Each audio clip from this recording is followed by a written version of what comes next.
Subscribe करने के बाद घंटा बजाएं ताकि आप दूसरा अपडेट घंटा भी मिस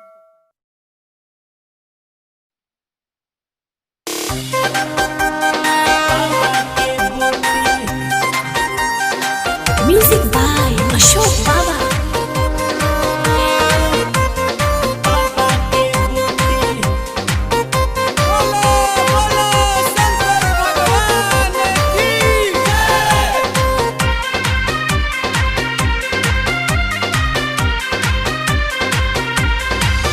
दुख तहरा के सताई हो, कड़ी धूप न जे सहाई हो। दुख तहरा के सताई हो, कड़ी धूप न जे सहाई हो। जब सौंसे बदन तोहर टूटी तो काम करी बाबा के बूटी, तो काम करी बाबा के बूटी, तो काम करी बाबा के बूटी, तो काम करी बाबा के बूटी। बुझला?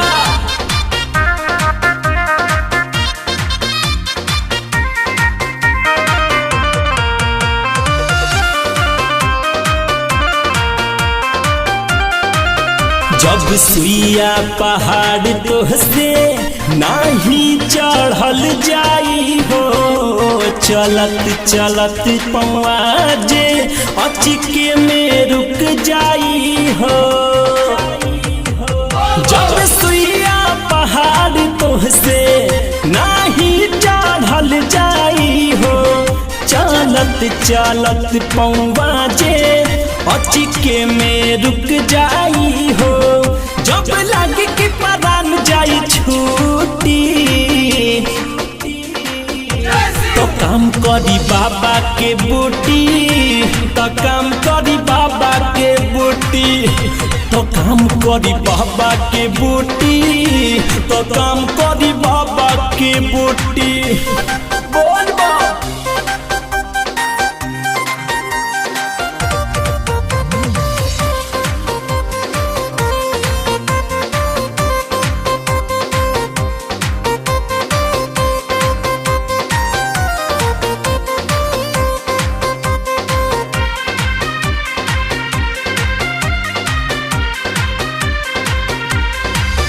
जब लागी बढ़ल तहरा कांवर के बोझा, अन्हरिया छाए लागी अखिया के जे सोझा। हो जब लागी बढ़ल तहरा कांवर के बोझा, अन्हरिया छाए लागी अखिया के जे सोझा। हो नींद चला जाई जब लूटी तो काम करी बाबा के बूटी, तो काम करी बाबा के बूटी, तो काम करी बाबा के बूटी, तो काम करी बाबा के बूटी।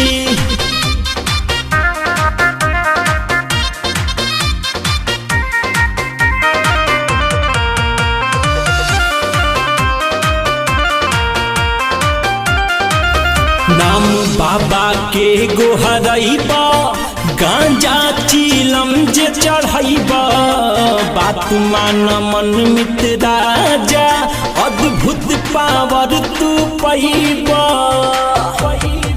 हो नाम बाबा के गोहरैबा, गांजा चीलम जे चढ़ैबा, बात मान रंजन राजा, अद्भुत पावर तू पैबा।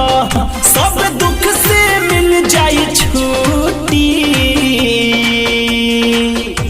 तो काम करी बाबा के बूटी, तो काम करी बाबा के बूटी, तो काम करी बाबा के बूटी, तो काम करी बाबा के बूटी।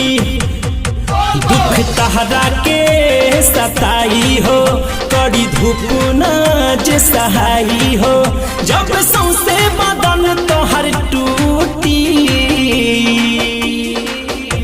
तो काम करी बाबा के बूटी तो काम करी बाबा के बूटी तो काम करी बाबा के बूटी तो काम करी बाबा के बूटी अरे खिंचा हो